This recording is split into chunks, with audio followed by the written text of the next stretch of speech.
말씀 보겠습니다. 오늘 우리에게 주시는 하나님의 말씀은 마가복음 8장 1절에서 10절까지 말씀입니다. 마가복음 8장 1절에서 10절까지 말씀입니다. 한 절씩 교독하시고 마지막 절은 합독하겠습니다. 그 무렵에 또 큰 무리가 있어 먹을 것이 없는지라 예수께서 제자들을 불러 이르시되 내가 무리를 불쌍히 여기노라. 그들이 나와 함께 있은지 이미 사흘이 지났으나 먹을 것이 없도다. 만일 내가 그들을 굶겨 집으로 보내면 길에서 기진하리라. 그 중에는 멀리서 온 사람들도 있느니라. 제자들이 대답하되 이 광야 어디서 떡을 얻어 이 사람들로 배부르게 할 수 있으리까? 예수께서 물으시되 너희에게 떡이 몇 개나 있느냐? 이르되 7이로소이다 하거늘. 예수께서 무리를 명하여 땅에 앉게 하시고 떡 7개를 가지사 축사하시고 떼어 제자들에게 주어 나누어 주게 하시니 제자들이 무리에게 나누어 주더라. 또 작은 생선 2마리가 있는지라 이에 축복하시고 명하사 이것도 나누어 주게 하시니 배불리 먹고 남은 조각 7광주리를 거두었으며 사람은 약 4,000명이었더라. 예수께서 그들을 흩어보내시고 곧 제자들과 함께 배에 오르사 달마누다 지방으로 가시니라. 아멘. 오후에도 말씀을 사모하여 예배 자리에 나온 성도님들을 환영합니다. 옆에 분을 보시고 믿음으로 살아갑시다 라고 인사하시기를 바랍니다. 이 시간 칠병이어의 의미라는 제목으로 함께 말씀을 나누고자 합니다. 동서고금을 막론하고 사람이 살아가는데 꼭 필요한 것이 있는데 그 가운데 대표적인 3가지 필요를 꼽자면 바로 의식주입니다. 이 의식주 가운데 가장 중요한 것 하나를 뽑자면 바로 식입니다. 우리가 의식주 이 3가지가 다 중요하지만 그 가운데 옷을 좀 못 입어도 살 수가 있고 잠잘 곳이 마땅히 정해지지 않아도 살 수가 있지만 음식을 먹지 못한다면 살 수가 없기에 이 먹고 사는 문제는 참으로 중요합니다. 그래서 사람들은 자신이 살아가는 인생의 목표를 먹고 사는 문제, 이 3가지의 목표를 두고 살아가는 사람들이 많이 있습니다. 지난번 기사에 군대와 관련해서 기사가 떴는데 기사 제목이 3숟가락 먹으니 끝이라는 제목이었습니다. 격리 병사에 대한 부실급식 논란의 기사였는데 그 기사의 내용을 보니 코로나19 예방을 위한 격리 장병으로서 저녁 식당으로 나온 생선 조림의 사진이 공개가 되었는데 생선 속 조림은 비닐봉지에 쌓여 있었고 장병의 손바닥으로 가려질 수 있을 만큼 아주 적은 양이었습니다. 그러면서 이게 3명이 나누어 먹어야 할 분량이라고 하며 밥하고 3숟가락 먹으니 끝났다고 하였습니다.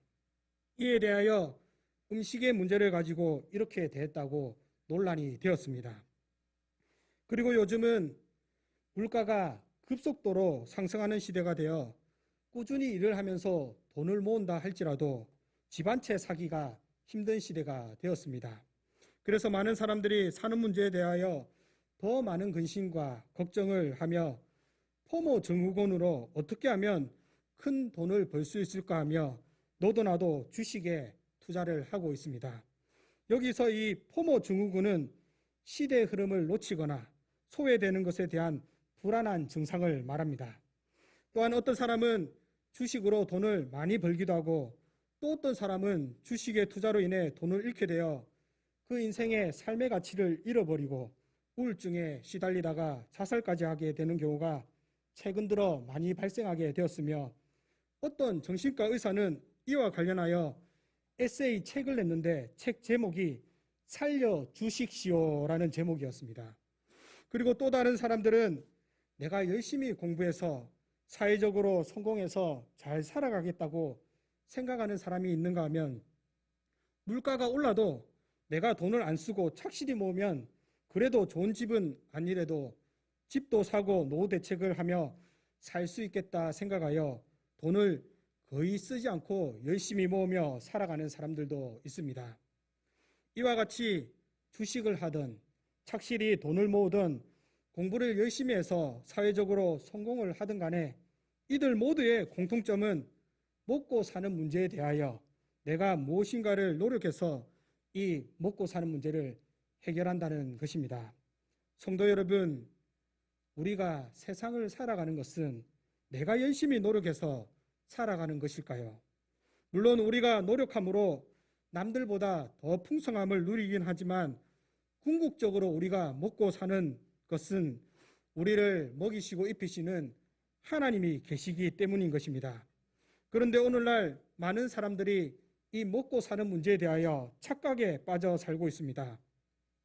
그것이 무엇인가 하면 세상을 살아가는 가운데 내가 노력해서 내 노력으로 먹고 살아간다고 생각하는 것이며, 이러한 착각은 오늘날 교회 안에 있는 성도들도 그러하다는 것입니다. 성도 여러분, 한번 생각해 보시기를 바랍니다. 우리가 말로는 하나님이 우리를 입히시고 먹이시고 보살펴 주시는 은혜로 살아간다고 하지만 실제 생활의 모습은 어떻습니까? 실제의 모습은 나의 노력으로 먹고 사는 하나님의 은혜가 아닌 모습으로 살아간다는 것입니다. 그래서 말씀과 삶이 따로, 말과 언행이 따로이며 말씀을 들음에도 전혀 믿지 아니하고 믿음대로 살지 않는 따로 국밥으로 살아가고 있다는 것입니다. 성도 여러분, 우리가 믿는 기독교는 어떤 종교입니까? 단순히 여러 종교들 가운데 있는 하나의 종교입니까? 그냥 남들이 다 종교를 가지고 있는데 나도 무엇인가 하나는 믿어야 하겠고 해서 믿는 종교 생활인 것입니까? 히브리서 11장 1절에 보면 믿음은 바라는 것들의 실상이요 보이지 않는 것들의 증거니라고 말씀하듯이, 믿는다는 것은 말로 하는 것이 아니라 우리가 삶으로 그 믿음의 증거를 드러내는 것을 말씀하는 것입니다. 사랑하는 성도 여러분, 오늘 우리에게 주시는 칠병이어의 말씀을 통하여 그동안 우리가 확신하지 못했던 믿음, 우리가 추상적으로 알던 믿음을 이제는 확실하게 알고 믿어 말씀에 따라 사는 참된 성도가 다 되시기를 바랍니다.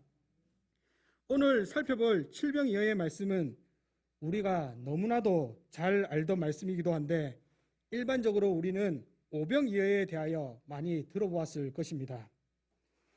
우리가 오병이어와 칠병이어에 대하여 비교를 해보자면 서로 많은 공통점을 가지고 있기에 우리는 이 사건이 동일한 사건이 아닌가라고 생각해 볼 수가 있습니다. 먼저 우리가 4,000명을 먹이신 것과 5,000명을 먹이신 사건을 보면 두 이야기 모두가 황량한 한 곳으로 배경을 하고 있으며 무리에 대한 예수님의 연민에 대하여 강조하고 있습니다. 그리고 두 이야기는 너희에게 떡이 몇 개가 있느냐라는 질문이 반복되며 비스듬히 누우라는 지시도 서로 유사하며 기도와 제자들이 참여하는 것도 비슷합니다.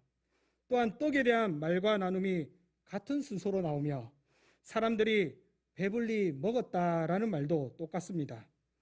그리고 두 식사 모두가 남은 것을 모으며 두 이야기 모두 예수님이 무리를 해산하고 배를 타는 것으로 끝이 납니다. 우리는 이런 유사한 점을 볼 때 4,000명을 먹이신 사건과 5,000명을 먹이신 사건이 동일한 사건이 아닌가라고 생각할 수 있지만 그렇지 않다는 것입니다. 이 두 사건은 동일한 점도 많이 있지만 서로 다른 점도 많이 있는데, 첫 번째 먹이시는 이야기는 떡 5개와 물고기 2마리로 시작하지만 두 번째는 7개의 떡과 작은 생선 2마리로 시작한다는 것입니다. 또한 물고기에 해당하는 단어도 서로 각각 다르며 사람들의 수도 다르며, 첫 번째 사건은 무리가 예수님과 함께 하루 동안 있었지만 두 번째에서는 무려 사흘 동안 있었다는 것입니다. 이외에도 여러 차이점들이 있지만 우리는 이러한 사실을 볼 때 이 두 사건이 동일한 사건이 아니라 각각 별개로 일어난 사건임을 알 수가 있습니다. 하지만 이 두 사건이 주고자 하는 교훈은 동일하기에 우리가 두 사건의 말씀을 통하여 그 교훈이 무엇인지 살펴보고자 합니다. 먼저 본절에 보면 그 무렵에라는 말로서 시작이 되는데, 여기서 그 무렵은 앞서 예수님께서 수로보니게 여인의 딸을 치유하신 후 갈릴리 호숫가 어느 산에서 수많은 병자들을 치유하신 여러 날 중에 일어난 사건임을 짐작해 볼 수가 있습니다. 당시 예수님 주위에는 큰 무리가 있었는데 이들은 예수님의 가르침과 치유의 권능을 바라고 모여든 수많은 무리들이었으며 예수님은 이러한 기대와 목적을 가지고 모여든 무리에게 은혜를 베풀어 주셨습니다. 이들은 예수님과 함께 지내며 말씀을 듣고 치유의 역사도 경험하는 가운데 사흘이라는 시간이 흘렀습니다. 이들이 처음에는 음식을 준비해 왔는지는 모르겠지만 3일이라는 시간을 예수님과 함께 보냈으므로 식량이 바닥나기 시작하였던 것입니다. 이와 비슷한 사건인 오병이어의 기적에도 나타나지만 어떤 자유주의 신학자들은 오병이어 사건에 대하여 이렇게 말을 합니다. 예수님의 오병이어 기적의 사건은 사람들이 굶주린 가운데 어떤 한 아이가 자기가 준비한 물고기 2마리와 떡 5개를 내어놓으니 모두가 양심의 가책을 느껴 숨겨놓았던 음식을 다 꺼내놓아서 풍성하게 먹었다라고 말을 합니다.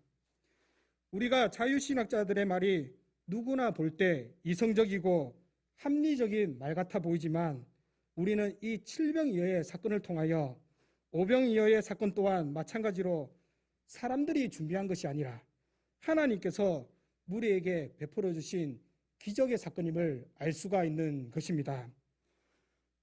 2절에 보면 내가 무리를 불쌍히 여기노라 그들이 나와 함께 있은지 이미 사흘이 지났으나 먹을 것이 없도다 라고 말씀합니다. 이처럼 사람들은 예수님과 함께 있은지 3일이라는 시간이 흘렀습니다. 우리가 현재를 생각해 본다 할지라도 어디 놀러 갈 때 3일간의 먹을 양식을 준비한다고 하면 그것도 가족이 먹을 음식의 분량을 생각해 본다면 그 양이 적다 할 수 없을 것입니다.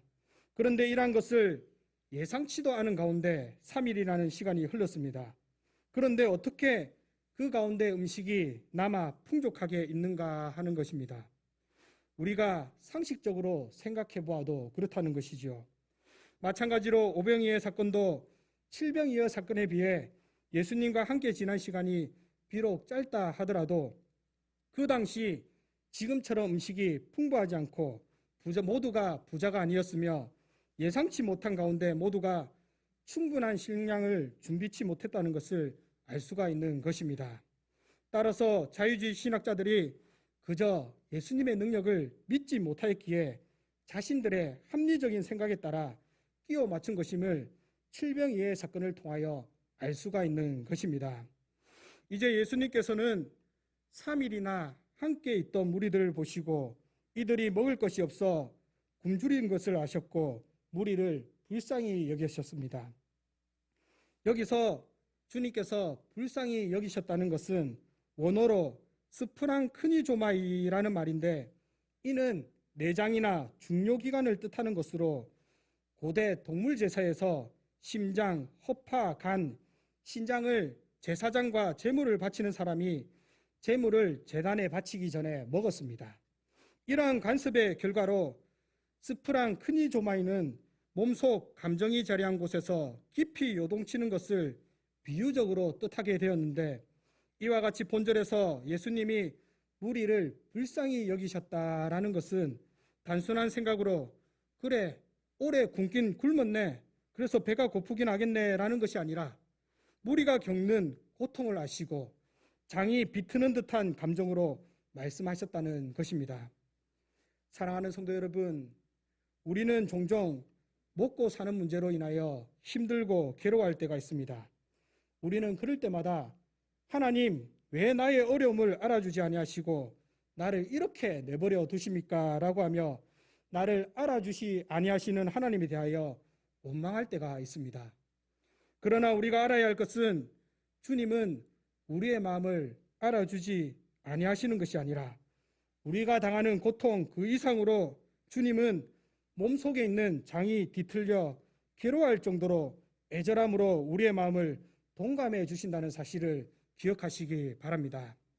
예수님은 무리들의 배고픔을 아셨을 뿐만 아니라 말씀을 듣고 치유함을 받기 위해 몰려든 사람들의 사정과 형편에 대해서도 알 만큼 깊은 관심을 가지고 계셨습니다. 당시 예수님의 소문은 매우 널리 퍼져 특별히 먼 거리에서 온 사람들도 있었는데, 주님은 이런 사람들이 굶주린 가운데 집으로 돌아가게 되면 집에 도착하기도 전에 기진하여 쓰러질까 봐 염려하셨던 것입니다. 따라서 예수님은 제자들에게 떡이 몇 개 있는가를 물으셨고, 제자들은 예수님의 말씀에 이러한 답변을 합니다.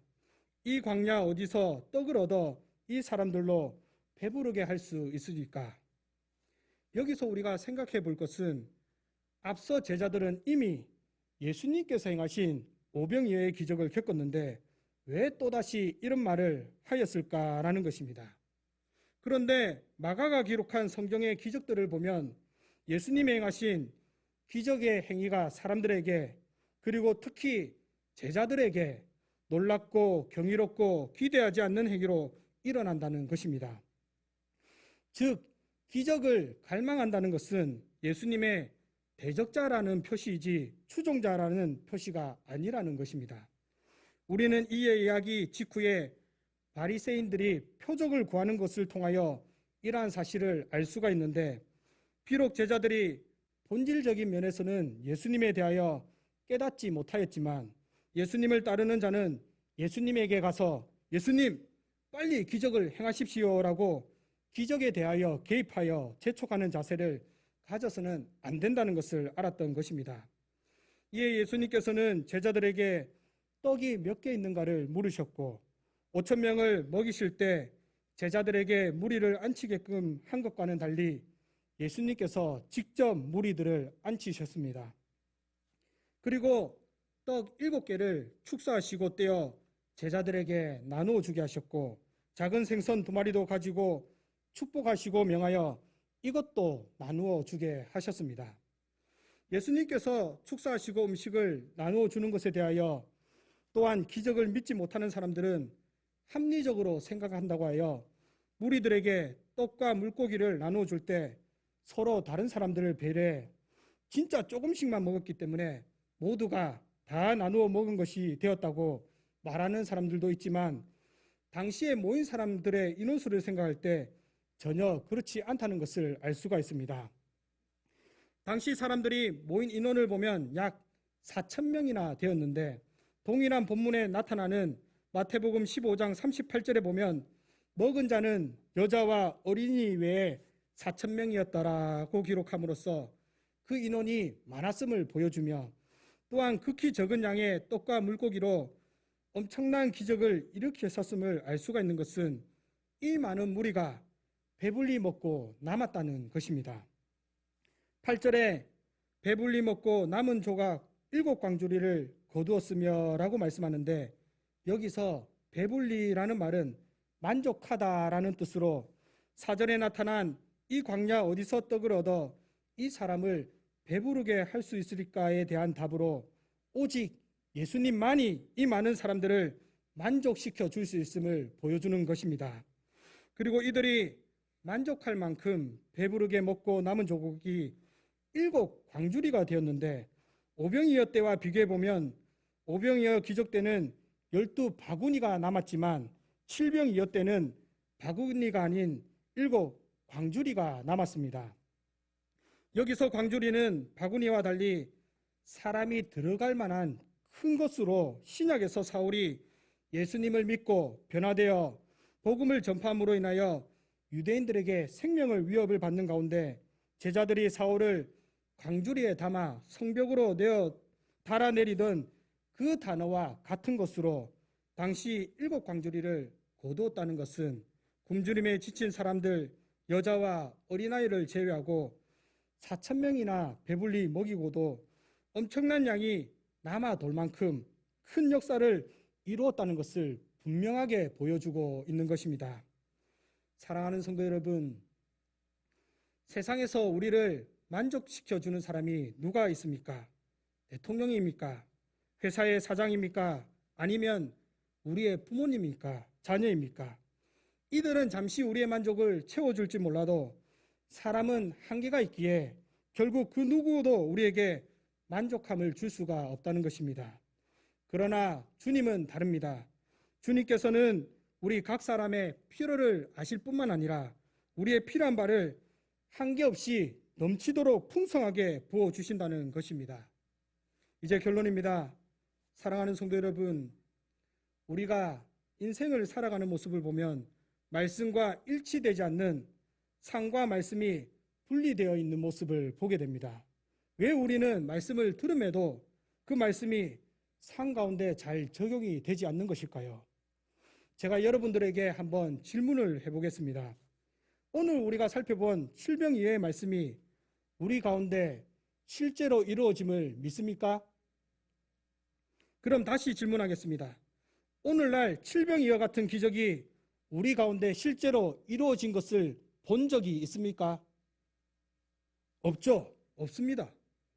우리는 말씀에 대하여 말로는 믿는다고 하지만 이 말씀이 실제로 이루어지지 않기에 생활에 들어가서는 믿지 않는다는 것입니다. 그럼에도 불구하고 우리가 말씀에 대하여 그 말씀이 그대로 이루어지는 것을 믿느냐고 물을 때 아멘이라고 답하는 것은 내가 아멘이라고 안 하면 믿음이 없는 사람이 될까봐, 그런 사람이 될까봐 생각하기 때문입니다. 성도 여러분, 그러면 당시 주님이 이루신 칠병이어의 기적의 말씀이 오늘을 살아가는 우리에게 적용되지 않는 말씀일까요? 단순히 신화적인 과거에 존재했던 것으로 그치는 그런 말씀인 것일까요? 당시 주님께서 사람들에게 보여주신 기적의 능력은 오늘날에도 여전히 이루어지고 있다는 것입니다. 그러면 주님이 말씀하시는 기적이 어떤 것입니까? 주님께서는 우리에게 말씀하시고자 하는 기적은 단순히 눈에 보이는 마술과 같이 물질이 늘어나는 것이 아니라 주님의 말씀을 따라 사는 자, 예수님을 따라 사는 자의 육신의 필요를 채워주신다는 것입니다. 과거 이스라엘 백성들을 보자면 이들은 애굽에서 노예 생활을 하는 가운데 하나님의 은혜로 출애굽하였습니다. 그리고 40년간의 긴 광야 생활을 마친 후에 하나님께서 약속하신 땅에 들어가게 되었습니다. 그런데 놀라운 사실은 40년간의 광야 생활 가운데 말씀에 불순종함으로 죽었으면 죽었지 그 누구도 음식을 먹지 못해 굶어 죽은 사람이 하나도 없다는 것입니다. 심지어 신명기 29장 5절에 보면 주께서 40년 동안 너희를 광야에서 인도하셨거니와 너희 몸의 옷이 낡아지지 아니하였고 너희 발의 신이 헤어지지 아니하였으며 라고 말씀합니다. 성도 여러분, 주님은 우리에게 말씀하십니다. 내가 너의 영혼의 문제뿐만 아니라 육신의 문제까지도 다 책임져 주겠다. 우리가 이러한 하나님의 말씀을 믿지 아니하고 눈에 보이는 표적만 찾고 그것만을 구한다는 것은 하나님의 말씀을 보고도 믿지 못하는 것이며 표적만을 구하는 악한 바리새인과 이방인들과 다름이 없다는 것입니다. 우리가 먹고 입고 살아가는 문제들, 사람들은 이 문제를 내가 해결한다고 생각합니다. 그래서 말로는 아니라고 하지만 신앙보다 직장이 더 중요하고 신앙보다 공부가 더 중요하고 신앙보다 사람과의 약속과 관계가 더 중요하다고 생각하여 실제로 그것을 더 우선시하는 행동을 하며 이러한 것을 잘할 때 우리는 잘 먹고 잘 살 것이라고 생각합니다. 그러나 이러한 생각은 아주 큰 착각입니다. 왜냐하면 우리의 영혼의 문제뿐만 아니라 우리의 육신의 문제도 동일하게 주관하시는 분은 바로 하나님이시기 때문인 것입니다. 우리가 실제적인 생활 가운데 말씀을 따라 살면 직장도 잃고 좋은 대학도 못 가고 사람들의 눈총을 받아 살아가기 힘들 것이라고 생각하지만 절대로 그렇지 않다는 것입니다. 다시 말하자면 말씀을 따라 살면 굶어 죽을 것 같지만 주님께서 책임져 주시기에 안 굶어 죽는다는 것입니다. 특히 오늘날처럼 코로나로 인한 불안과 알 수 없는 사건, 사고가 일어나는 등 미래를 알 수 없는 격변하는 시대에 그 무엇이 우리의 인생을 책임져 줄 수가 있겠습니까? 돈이나 명예나 권력이 우리의 인생을 책임져 줄 수나 있겠습니까? 세상 가운데 그 무엇도 우리의 인생을 책임져 줄 수 없다는 것을 생각해야 합니다. 따라서 우리가 결국 붙들고 살아가야 하는 것은 주님께서 말씀하신 그 말씀을 따라 살아가야 하는 것입니다.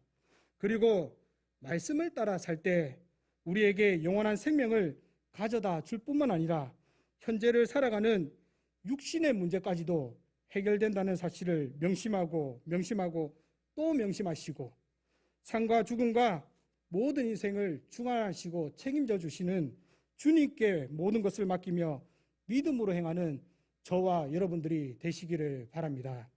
다 같이 기도하겠습니다. 사랑과 은혜가 충만하신 하나님 아버지, 오늘도 말씀을 사모하여 예배의 자리에 나올 수 있는 은혜를 베풀어 주시니 감사를 드립니다. 오늘 우리가 들은 말씀을 통하여 우리가 살아가는 육신의 문제들, 이 문제까지도 하나님께 달려 있음을 알게 하시고 모든 생사와 복을 주장하시며 책임져 주시는 주님께 인생을 맡기며 살아가게 하시며 믿음을 따라 행할 때 주님께서 풍성하게 부어주시는 복을 다 받아 누리는 성도가 될 수 있도록 도와주시옵소서. 이 모든 말씀 예수님의 이름으로 기도하옵나이다. 아멘.